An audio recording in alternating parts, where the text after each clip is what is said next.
Hey everyone, welcome to Efforts. This is me Mitali Singh, your B.Ed guide. B.Ed second semester वालों के second paper यानी कि edu B.Ed 107 assessment of teaching and learning, शिक्षण और सीखने का आकलन, इसका ये लास्ट वीडियो है। अभी तक हमने पेपर कोड एडू B.Ed 107 के यूनिट 1 से लेके यूनिट 4 तक के सारे टॉपिक्स फिनिश कर लिए थे और उसके साथ ही हमने यूनिट 5 का भी पार्ट 1 पढ़ लिया था, जिसमें कि हमने पढ़ा था statistics, meaning of statistics, graphical presentation of data, histogram, frequency polygon, bar graph, pi graph, मैंने सारे आपको डायग्राम के साथ एक्सप्लेन किए थे। और फिर measures of central tendency, mean, median, mode, their use and computation, तीनों में डिफरेंस भी बताया था मैंने आपको एग्जाम्पल्स के साथ। सो आप लोग पार्ट 1 को भी एक बार जरूर देखिएगा। B.Ed के जितने भी वीडियोस हैं मैंने उनको सेमेस्टर वाइज प्लेलिस्ट में रखा है और प्लेलिस्ट की लिंक मैं आपको डिस्क्रिप्शन बॉक्स में दे रही हूँ, तो लिंक्स के थ्रू आप लोग डायरेक्टली अपने रिस्पेक्टिव सेमेस्टर के प्लेलिस्ट में पहुंच सकते हैं। आज का ये वीडियो है पेपर कोड एडू B.Ed 107 के यूनिट 5 का पार्ट 2। यूनिट 5 है use of statistics in evaluation, यानी मूल्यांकन में सांख्यिकी का उपयोग। चलिए जानते हैं कि पार्ट 2 में हम लोग कौन कौन से टॉपिक्स पढ़ने वाले हैं। पहले हम पढ़ेंगे मेजर्स ऑफ वेरिएबिलिटी, जिसमें है computation of standard deviation and percentiles, परिवर्तनशीलता के उपाय, मानक विचलन और प्रतिशतक की गणना। उसके बाद है कोरिलेशन, उसका meaning, nature and computation of rank order correlation, सहसंबंध, रैंक क्रम सहसंबंध का अर्थ, प्रकृति और गणना, properties and use of normal probability curve, calculation of T and Z scores. And it's just a reminder कि बस 2 दिन बाद मैं सीटेट का अपना पहला वीडियो लेके आ रही हूँ, तो आप में से जो लोग भी सीटेट की तैयारी करना चाहते हैं फ्री ऑफ कॉस्ट 25 मार्च से मेरे साथ ज़रूर जुड़िएगा। And please don't forget to subscribe the channel. और अगर आप भूल भी जा रहे हैं तो मैं तो हुई याद दिलाने के लिए, प्लीज़ सब्सक्राइब कर दीजिए चैनल को, ताकि आपको B.Ed और सीटेट दोनों के वीडियोज़ रेगुलर मिलते रहें। चलिए अब वीडियो को स्टार्ट करते हैं हम बिना टाइम वेस्ट किए।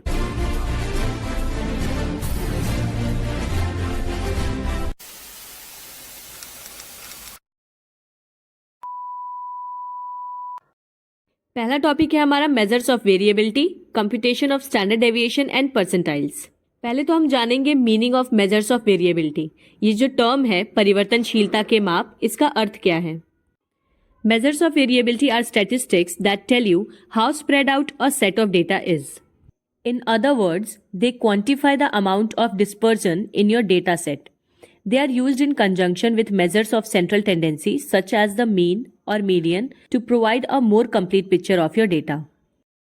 Measures of variability यानी कि परिवर्तनशीलता के माप, ये आंकड़े हैं जो आपको ये बताते हैं कि डेटा का कोई सेट कितना फैला हुआ है। दूसरे शब्दों में कहा जाए तो ये आपके डेटा सेट में फैलाव की मात्रा को निर्धारित करते हैं। आपके डेटा की अधिक संपूर्ण तस्वीर प्रदान करने के लिए, मतलब डेटा को और अच्छी तरह से रिप्रेजेंट करने के लिए, इनका उपयोग केंद्रीय प्रवृत्ति के मापों यानी कि मेजर्स ऑफ सेंट्रल टेंडेंसी, जैसे कि माध्य या मध्य का, जो हमने यूनिट 5 के पार्ट 1 में पढ़ा था, मीन और मीडियन, इनके साथ कई बार उपयोग किया जाता है। अब मेजर्स ऑफ वेरिएबिलिटी में 2 चीजें आती हैं, एक तो है स्टैंडर्ड डेविएशन और दूसरा है परसेंटाइल। तो पहले हम जानेंगे मीनिंग ऑफ स्टैंडर्ड डेविएशन यानी मानक विचलन का अर्थ। Standard deviation is a statistical measure that tells you how spread out a set of data is from its average value, the mean. In simpler terms, it shows how much variation there is within your data. मानक विचलन एक सांख्यिकीय माप है जो आपको ये बताता है कि डेटा का एक सेट उसके औसत मूल्य से कितना फैला हुआ है। सरल शब्दों में कहा जाए तो ये इस चीज को दर्शाता है कि आपके डेटा में कितनी भिन्नता है। फॉर एग्जाम्पल, आपने मीन की मदद से किसी एक डेटा सेट का एवरेज निकाल लिया। अब स्टैंडर्ड डेविएशन की मदद से आप ये जानेंगे कि आपका डेटा सेट उसके एवरेज से कितना अलग है। Imagine a set of test scores. If the standard deviation is low, it means the scores are all clustered closely around the average score. Conversely, a high standard deviation indicates that the scores are spread out over a wider range, with some scores much higher and some much lower than the average. आप एक परीक्षण स्कोरों के set की कल्पना करें। यदि मानक विचलन यानी स्टैंडर्ड डेविएशन कम है, तो इसका मतलब यह है कि सभी स्कोर औसत स्कोर के आसपास बारीकी से एकत्रित हैं। मतलब डेविएशन जितना कम है, उसका मतलब है कि डेटा सेट एवरेज के आसपास ही है। जबकि इसके विपरीत एक उच्च मानक विचलन इंगित करता है कि स्कोर व्यापक रेंज में फैले हुए हैं। कुछ स्कोर बहुत अधिक हैं और कुछ स्कोर औसत से बहुत कम है। मतलब स्टैंडर्ड डेविएशन अगर बहुत ज़्यादा हाई है तो इससे ये पता चलता है कि जो डेटा सेट है वो एवरेज से काफ़ी ज़्यादा अलग है। इस डायग्राम में ये जो पीक पॉइंट है ये मीन को दर्शा रहा है, यानी उसके एवरेज को। Remember about standard deviation. और जो साइड के कर्व्स हैं ये दर्शा रहे हैं स्टैंडर्ड डेविएशन सिंबल सिग्मा। इससे हमें पता चल रहा है कि कोई डेटा सिग्मा द्वारा दर्शाया जाता है। सिग्मा का सिंबल देख लीजिए ध्यान से, उन दोनों के बीच में कितने नंबर का डिफरेंस है। Low standard deviation indicates that the data points are close to the mean.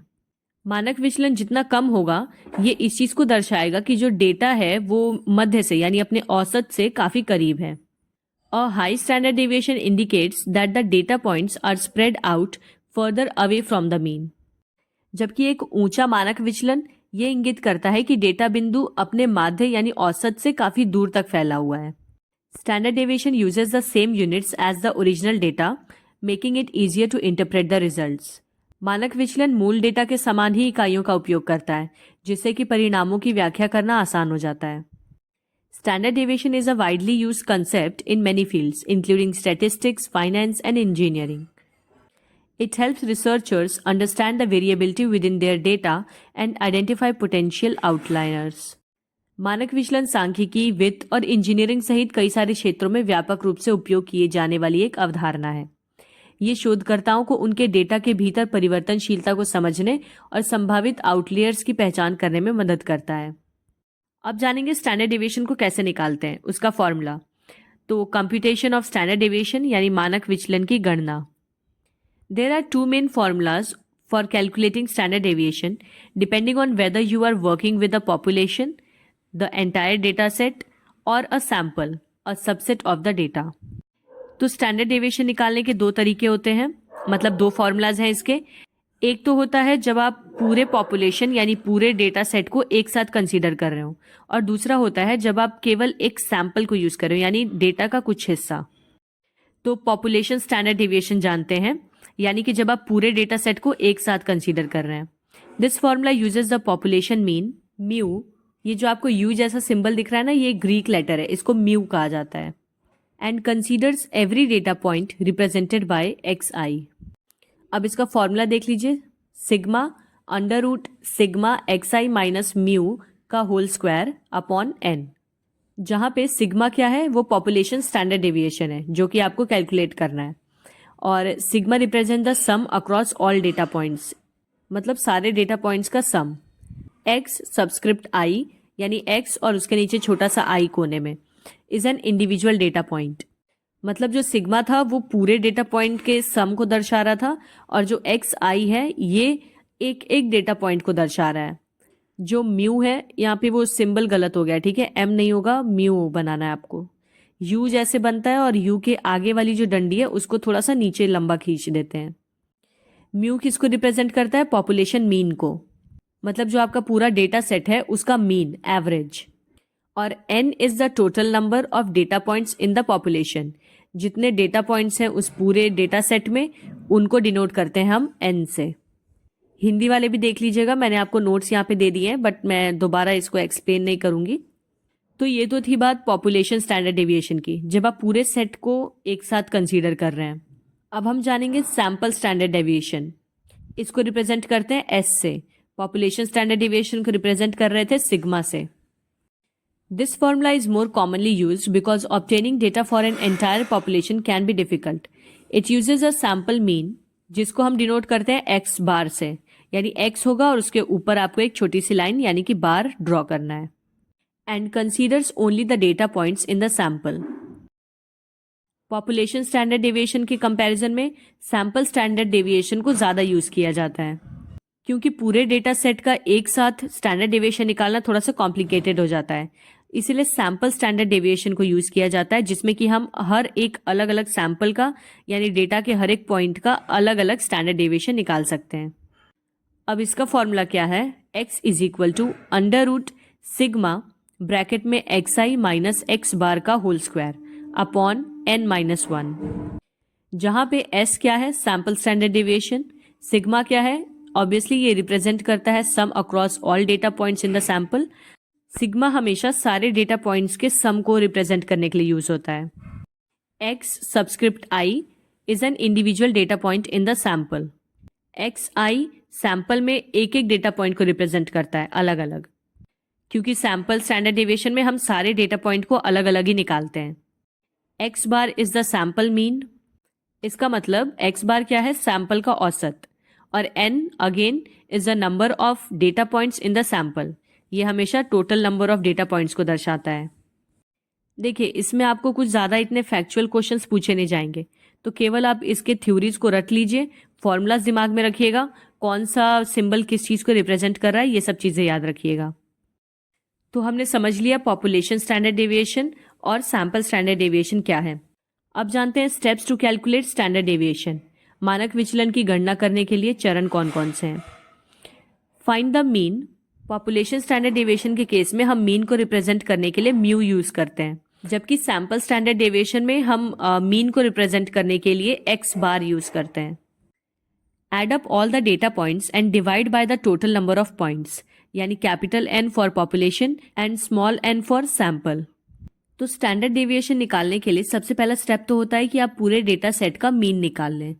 Last video में मैंने आपको बताया था कि मीन कैसे निकाला जाता है।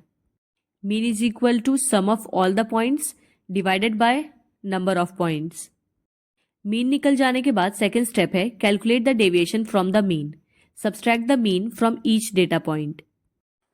मतलब आपके पास जितने भी डेटा पॉइंट्स हैं उन सब में से मीन को सब्ट्रैक्ट करिए, माइनस करिए, तो आपके पास निकल के आ जाएगा डेविएशन। डेविएशन निकाल लेने के बाद आपको क्या करना है, square the deviations, multiply each deviation from the mean by itself. मतलब मीन से आपने जो भी डेविएशंस निकाले माइनस करके उन सबको स्क्वायर कर दीजिए। फिर नेक्स्ट स्टेप में find the sum of squares, यानी add up all the square deviations. जितने भी डेविएशंस को आपने स्क्वायर किया अब उन सबको ऐड कर दीजिए।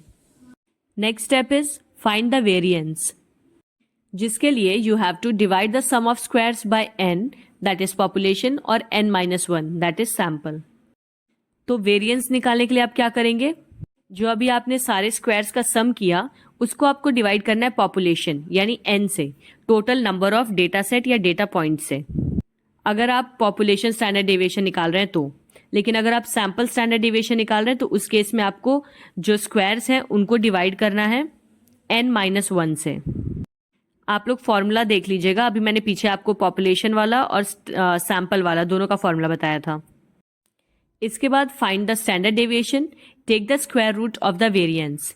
जब आपने डिवाइड कर दिया n से या n-1 से, तो उसके बाद जो वेरिएंस निकल के आया उसका आपको स्क्वायर रूट निकालना है।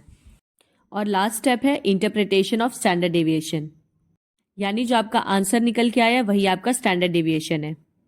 The standard deviation tales you how spread out the data is from the mean. A lower standard deviation indicates that the data points tend to be very close to mean, while a higher standard deviation suggests the data points are further away from the mean.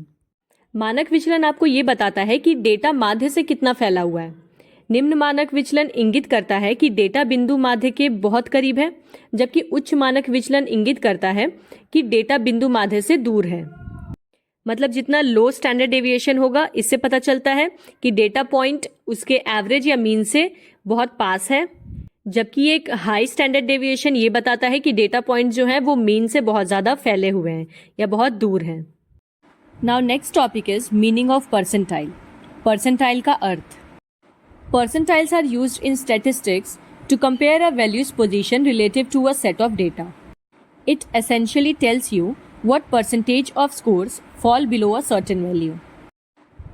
Statistics में किसी भी value की position को उसके data set से compare करने के लिए परसेंटाइल का इस्तेमाल करते हैं। बेसिकली परसेंटाइल आपको ये बताता है कि कितने परसेंटेज उस पर्टिकुलर वैल्यू से नीचे हैं। जैसे अगर मैं कह रही हूँ कि आपका परसेंटाइल 80 है, तो कहने का मतलब ये है कि 80% लोग आपसे नीचे स्कोर कर रहे हैं। बहुत ही ईजी है परसेंटाइल का कंसेप्ट, इसमें मुझे नहीं लग रहा कुछ भी इतना एक्सप्लेन करने वाला है। Here's a break down of the concept. यहाँ अवधारणा का विवरण दिया गया है। Percentile rank, this refers to the percentage of values in a data set that are less than a specific value. For instance, if you score in the 80th percentile on a test, it means 80% of the test takers scored lower than you. अभी जैसा कि मैंने समझाया कि अगर आपका 80 percentile है, इसका मतलब है कि लगभग 80% लोग हैं जिनका स्कोर आपसे कम है। इसी को कहा जाता है परसेंटाइल रैंक। ध्यान दीजिएगा, परसेंट को हम कहते हैं प्रतिशत और परसेंटाइल को कहते हैं प्रतिशतक। Percentile value, this is the actual value itself that separates the lower portion, a certain percentage of the data set from the higher portion. Percentile value का मतलब है वो मान या वो वैल्यू जो कि किसी भी डेटा सेट के निचले भाग और उच्च भाग को अलग करती है। There are different ways to define percentiles, but the most common one considers percentiles as exclusive. This means that the percentile value itself isn't included in the percentage of scores below it.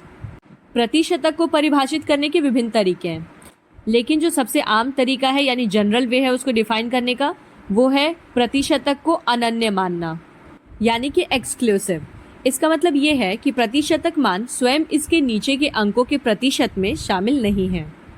मतलब जो percentile से नीचे के percentage होते हैं उसमें वो percentile value include नहीं होती है, इसलिए उसको एक्सक्लूसिव कहा जाता है। Computation of percentiles. अब जानते हैं प्रतिशतक की गणना कैसे होती है। There are two main approaches to compute percentiles for a specific data value. This method determines the percentile rank of a particular value within a data set. तो प्रतिशतक की गणना के लिए मुख्य रूप से दो दृष्टिकोण हैं। पहला है किसी विशिष्ट डेटा मान के लिए।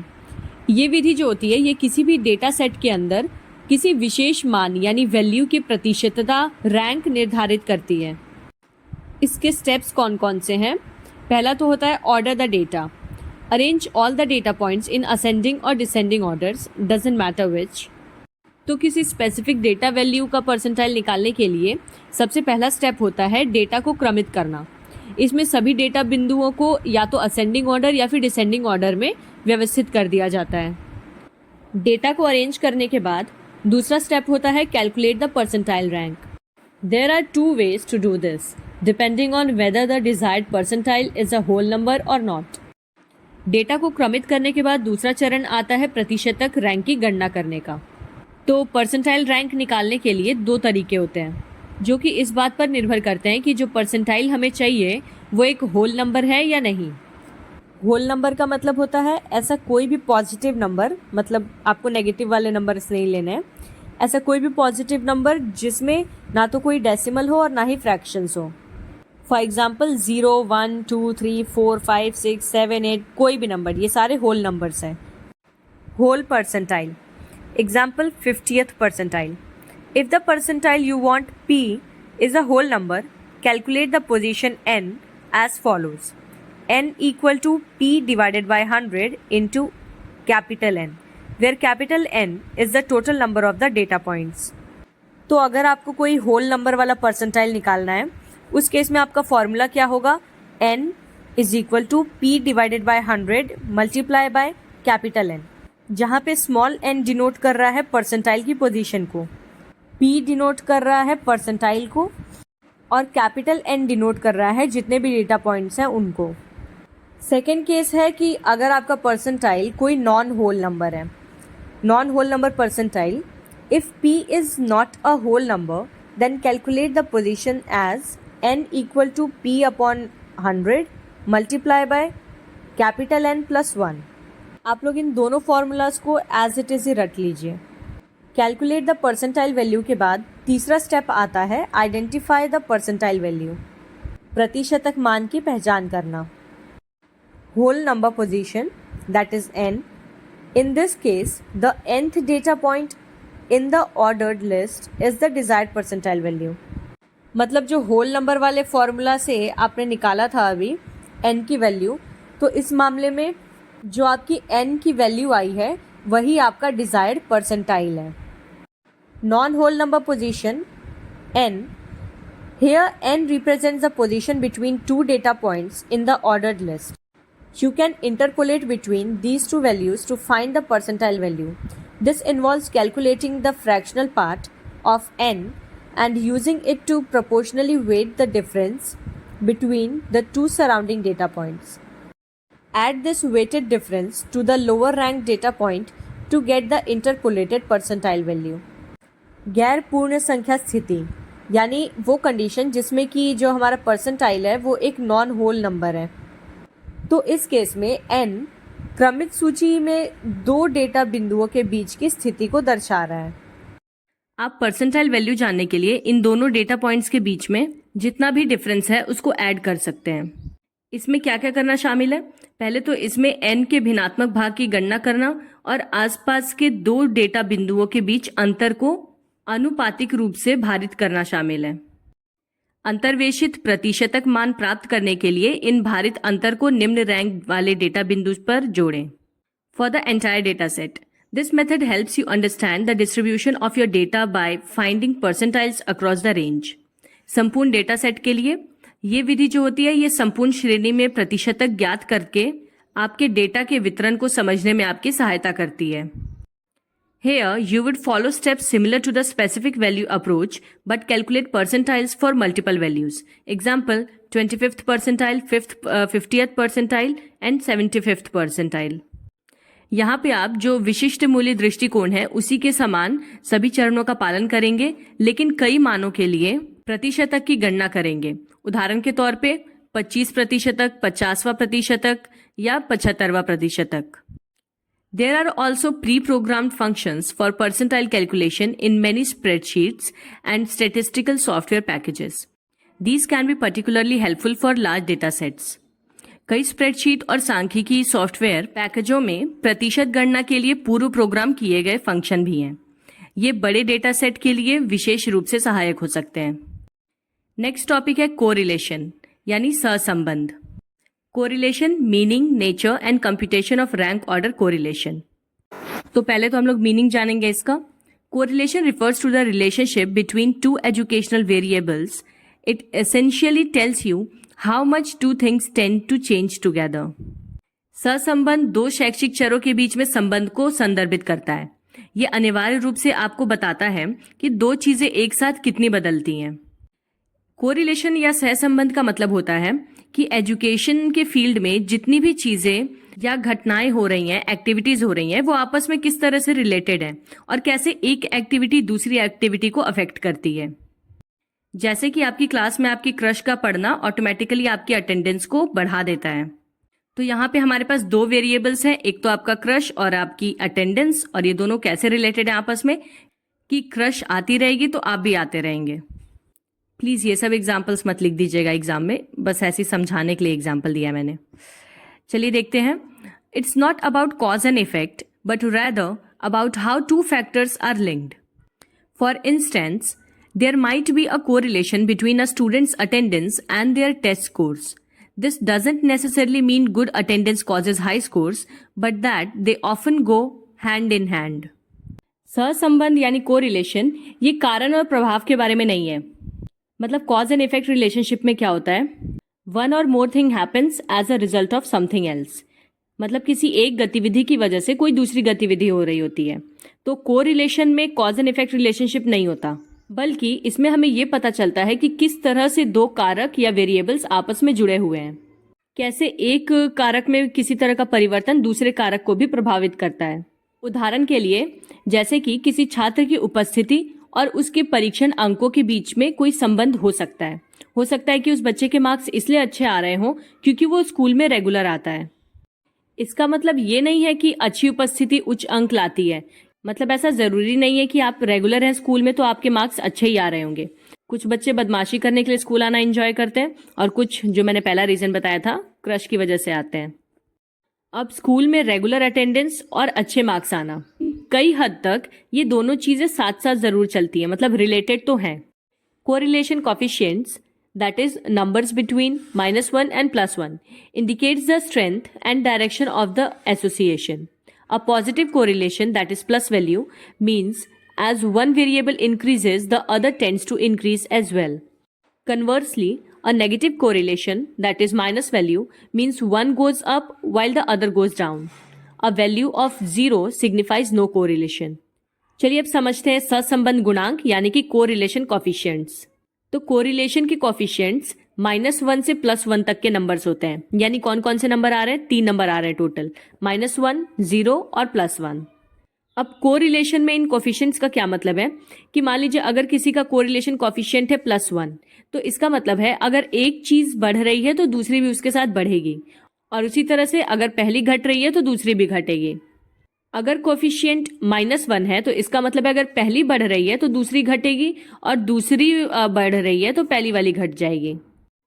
और जीरो कोरिलेशन का मतलब होता है दोनों में किसी तरह का भी सहसंबंध नहीं है, यानी एक के बढ़ने घटने से दूसरे पे कोई इफेक्ट नहीं पड़ रहा। तो +1 होता है सेम, -1 का मतलब है डिफरेंट, और 0 का मतलब होता है नो कोरिलेशन। कोरिलेशन के बाद अब हम जानेंगे रैंक ऑर्डर कोरिलेशन का मतलब। रैंक क्रम सहसंबंध। Rank order correlation deals with the relationship between two variables where the data is ranked instead of having absolute values. It assesses the strength and direction of this relationship based on the order of the data points, not their specific magnitudes. Rank क्रम सहसंबंध दो चरों के बीच में संबंध से संबंधित है, जहां पे डेटा को निरपेक्ष मानों के बजाय रैंक किया जाता है। यानी इसमें जितने भी डेटा पॉइंट्स हैं उन सबको एक रैंक में अरेंज किया जाता है, और डेटा पॉइंट्स को जिन रैंक्स पे या जिन ऑर्डर्स पे रखा जाता है उस क्रम के आधार पर इस रिश्ते की ताकत और दिशा का आकलन करता है। मतलब सभी डेटा पॉइंट्स के कोरिलेशन की स्ट्रेंथ और डायरेक्शन का पता लगाता है उनके क्रमों के आधार पर, न कि उनके विशिष्ट परिमाणों के आधार पर। नेचर, इसकी प्रकृति क्या है? Non parametric. Rank order correlation doesn't rely on assumptions about the underlying distribution of the data. Unlike Pearson's correlation, this makes it useful for analyzing ordinal data, ranked categories, or data that does not follow a normal distribution. गैर parametric. Rank क्रम सहसंबंध data के अंतर्निहित वितरण के बारे में धारणाओं पर निर्भर नहीं करता। पियर्सन के सहसंबंध के विपरीत, यानी जैसा कि पियर्सन के सहसंबंध में है उसके बिल्कुल उल्टा, ये इस क्रमिक डेटा यानी जो रैंक की गई श्रेणियां हैं या फिर डेटा का विश्लेषण करने के लिए उपयोगी बनाता है जो सामान्य वितरण का पालन नहीं करता है। Monotonic relationship. It measures the strength of a monotonic association. This means as one variation's rank increases or decreases, the other variable's rank tends to increase, positive correlation, or decrease, negative correlation as well, but not necessarily in a perfectly linear fashion. Monotonic संबंध ये एक monotonic association की ताकत को मापता है। इसका मतलब ये है कि जैसे ही एक चर की रैंक बढ़ती है या फिर घटती है, उसी तरह से दूसरे चर की भी रैंक बढ़ती या घटती है, जो कि अभी हमने पढ़ा था +1 वाला, यानी सकारात्मक सहसंबंध, या फिर घटती है जिसमें कि नकारात्मक सहसंबंध होता है, यानी अगर एक घट रहा है तो दूसरा भी घटेगा, जो -1 वाली कंडीशन थी। लेकिन जरूरी नहीं है कि ये पूरी तरह से रैखिक फैशन में हो। कहने का मतलब ये है कि जरूरी नहीं कि एकदम अगर 10% एक वेरिएबल बढ़ रहा है तो दूसरा भी 10% बढ़ेगा, या 3% एक वेरिएबल घट रहा है तो दूसरा भी 3 ही घटेगा। मतलब एकदम परफेक्टली लीनियर इक्वेशन ये फॉलो नहीं करते हैं। कंप्यूटेशन, गणना। जानते हैं रैंक ऑर्डर कोरिलेशन कैसे निकाला जाता है? The most common method for rank order correlation is Spearman's rank order correlation coefficient, denoted by the Greek letter rho. ये रो का सिंबल है, देखिए स्मॉल p की तरह बनता है। It involves the following steps. Class 10th की science अगर आप लोग को याद हो तो उसमें हम लोगों ने रो का सिंबल पढ़ा था, लेकिन इस रो का उस रो से कोई रिलेशन नहीं है। तो रैंक क्रम सहसंबंध के लिए सबसे आम या सबसे अच्छा तरीका है स्पीयरमैन का रैंक ऑर्डर सहसंबंध गुणांक, जिसे कि ग्रीक अक्षर रो द्वारा दर्शाया जाता है। सबसे पहला स्टेप होता है rank the data. Assign ranks, that is 1, 2, 3, etc. to the values in each variable separately. सबसे पहले चरण में जितना भी आपके पास डेटा है उसको रैंक करना होता है, यानी प्रत्येक वेरिएबल के मानों को अलग से रैंक निर्दिष्ट करते हैं। सेकेंड स्टेप है calculate differences in ranks. Find the difference between the ranks for each corresponding pair of data points. Data points को 1, 2, 3, 4 ऐसे रैंक दे देने के बाद आपको दो एक के बाद एक आने वाले वेरिएबल्स के बीच का डिफरेंस निकालना है। यानी कि सबसे पहले आप रैंक 1 और 2 वेरिएबल का डिफरेंस निकालेंगे, फिर आप रैंक 2 और 3 के वेरिएबल का डिफरेंस निकालेंगे। इसी तरह से सबका डिफरेंस निकाल लेना है। Third step is square the differences. Square each difference in rank. जितने भी अंतर आए हैं उनको अब वर्ग करें। रैंक में प्रत्येक अंतर का वर्ग करें, यानी कि सबको स्क्वायर कर दें।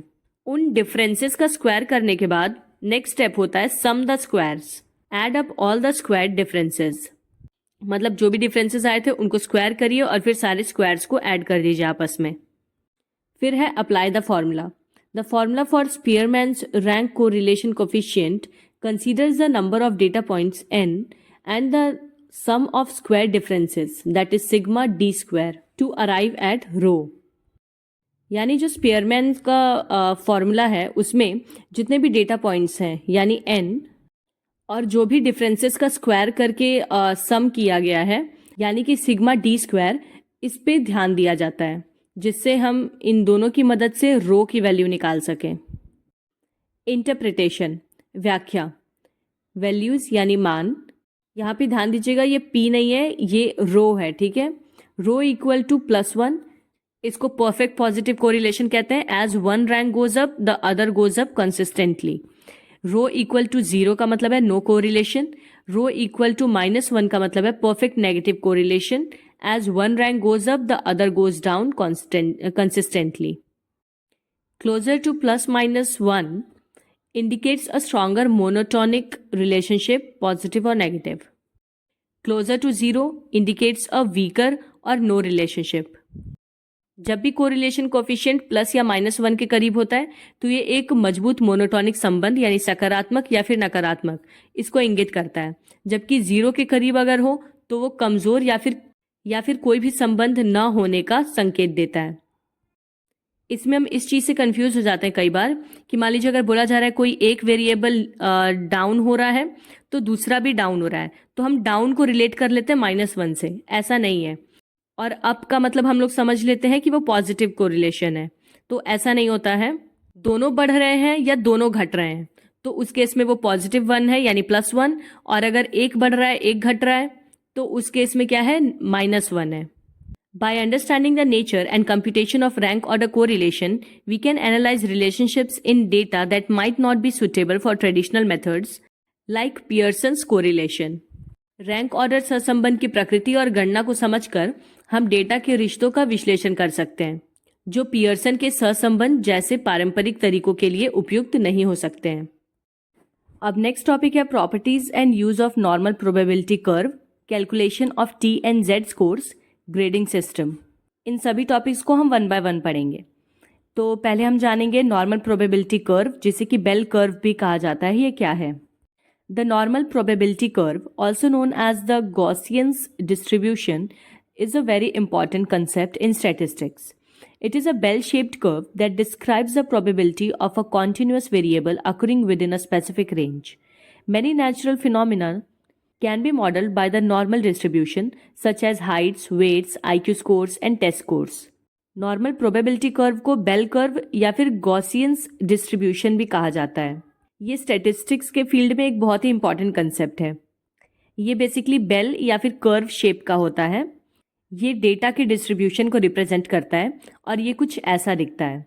किसी एक पर्टिकुलर रेंज में जितने भी वेरिएबल्स आ रहे हैं उन सबको सीक्वेंस वाइज या कॉन्टिन्यूसली रिप्रेजेंट करने के लिए इस तरह के कर्व का इस्तेमाल होता है। मतलब किस तरह से कोई वेरिएबल बढ़ या घट रहा है, जैसे कि heights, weight, IQ score, test score. Here are some key properties of the normal probability curve. Symmetrical, the two sides of the curve mirror each other. Symmetry का क्या मतलब होता है? सममित, यानी कि ऐसी कोई चीज जिसको आप बीच में से अगर आधा आधा डिवाइड करें तो उसके दोनों पार्ट्स एक दूसरे पे ओवरलैप कर जाएं। तो ये जो अभी हमने कर्व देखा उसको अगर आप एग्जैक्टली बीच से 2 हाफ्स में डिवाइड करेंगे तो वो आपस में ओवरलैप करेंगे। यानी कि एक नॉर्मल प्रोबेबिलिटी कर्व या बेल कर्व हमेशा सिमेट्रिकल होता है। Bell shaped, the curve is highest at the centre यानी mean and tapers off towards the tails. Symmetrical होने के साथ साथ एक normal probability curve bell shape का होता है, यानी जो इसका सेंटर है जो मीन को रिप्रेजेंट कर रहा है वो हाईएस्ट होता है और धीरे धीरे साइड में आते हुए जो स्लोप है उसकी हाइट घटती जाती है। Total area under the curve is 1। This represents the probability of the variable occurring somewhere with in the entire range. वक्र के नीचे का कुल क्षेत्रफल 1 है। ये संपूर्ण सीमा के भीतर कहीं ना कहीं चर के घटित होने की संभावना को दर्शाता है। Mean, median and mode. The mean और average, median that is middle value and mode most frequent value all coincide at the centre of the curve. Normal probability curve में मीन, मीडियन और मोड ये तीनों एक ही point पे मिलते हैं जो कि है बीच में। Uses of normal probability curve. The normal probability curve has a wide range of application in various fields including, इसके कई सारे उपयोग हैं, जैसे कि पहला तो उपयोग है इसका स्टैटिस्टिक्स में। It is used for hypothesis testing, calculating confidence intervals and analysing data that is assumed to be normally distributed. इसका उपयोग परिकल्पना परीक्षण, आत्मविश्वास अंतराल की गणना और सामान्य रूप से वितरित माने जाने वाले डेटा का विश्लेषण करने के लिए किया जाता है। और फाइनेंस में भी it is used to model stock prices, returns and risk. मतलब आप इस कर्व को देख के पता लगा सकते हैं कि किस तरह से किसी चीज़ का रेट बढ़ या घट रहा है, उसमें क्या प्रॉफिट लॉस हो रहा है। अगर आप स्टॉक्स में पैसे लगाते होंगे तो इस तरह के ग्राफ्स आप देखते होंगे। तो फाइनेंस में भी इस तरह के कर्व बहुत ज़्यादा यूजफुल होते हैं। Natural sciences, it is use to analyse measurement errors and experimental results.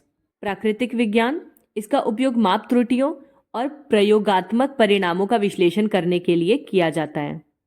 Social sciences, it is use to study populations, opinions and socio economic factors. सामाजिक विज्ञान में इसका उपयोग आबादी, राय या सामाजिक आर्थिक कारकों का अध्ययन करने के लिए किया जाता है। Z scores and T scores. Z scores and T scores are used to standardize scores from different normal distribution. Z score और T score का उपयोग विभिन्न सामान्य वितरणों से प्राप्तांकों को मानकीकृत करने के लिए किया जाता है। जानते हैं Z score और T score क्या है? Z score or Z score represents the number of standard deviation a specific point is away from the mean of a standard normal distribution which has a mean of 0 and a standard deviation of 1. एक Z score मानक विचलन की संख्या को दर्शाता है जो एक विशिष्ट बिंदु मानक सामान्य वितरण के माध्य से दूर है, जिसका माध्य 0 और मानक विचलन 1 है। देखिए, जैसा कि मैंने आपको बताया, स्टैंडर्ड डेविएशन क्या होता है कि मीन पॉइंट से कोई डेटा पॉइंट कितना ज़्यादा दूर है उसी को हम स्टैंडर्ड डेविएशन कहते हैं। तो Z स्कोर ये नंबर ऑफ स्टैंडर्ड डेविएशंस को दर्शाता है कि कोई पॉइंट कितने स्टैंडर्ड डेविएशंस दूर है अपने मीन पॉइंट से एक नॉर्मल डिस्ट्रीब्यूशन कर्व में, जिसमें कि उसका मीन 0 है और स्टैंडर्ड डेविएशन 1 है। Z स्कोर निकालने का फॉर्मूला यहाँ पे दिया गया है, Z equal to x minus mu divided by sigma, जहाँ पे x is the value you want to standardise. x वो वैल्यू है जिसको आप स्टैंडर्डाइज करना चाह रहे हैं। Mu is the mean of the original distribution, ये m लिखा है, इसको म्यू कर लीजिएगा। और sigma is the standard deviation of the original distribution. Sigma आप ऐसे उल्टा 3 की तरह भी बनाते हैं और वो जो ऊपर सिंबल दिख रहा है आपको उसको भी सिग्मा ही कहते हैं। T scores are similar to Z scores but they are used when the population standard deviation, that is sigma, is unknown and we have to estimate it using the sample standard deviation S. T scores are calculated using a T distribution which takes into account the sample size. T score Z score की तरह ही होता है, लेकिन उनका उपयोग तब किया जाता है जब जनसंख्या मानक विचलन यानी सिग्मा ये अज्ञात हो, ये आपको पता ना हो और हमें नमूना मानक विचलन का उपयोग करके इसका अनुमान लगाना हो।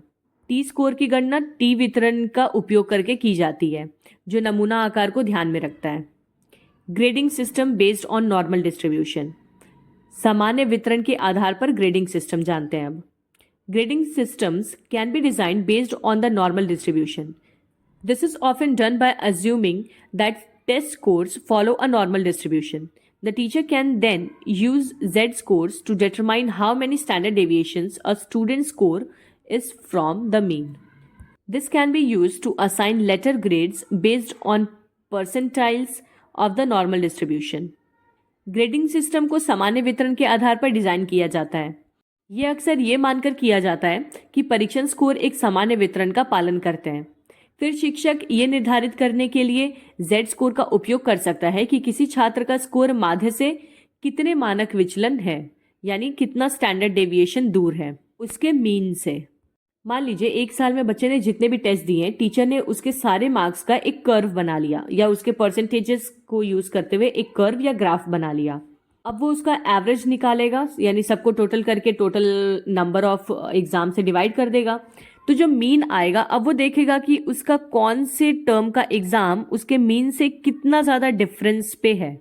मतलब क्या उसके एवरेज मार्क्स हैं और उससे वो कितना ज़्यादा ऊपर नीचे फ्लक्चुएट कर रहा है। इसका उपयोग सामान्य वितरण के प्रतिशत के आधार पर अक्षर ग्रेड निर्दिष्ट करने के लिए किया जा सकता है। Here's an example. चलिए एक उदाहरण से समझते हैं। A teacher gives a test to a class and finds the average score to be 70 with a standard deviation of 10.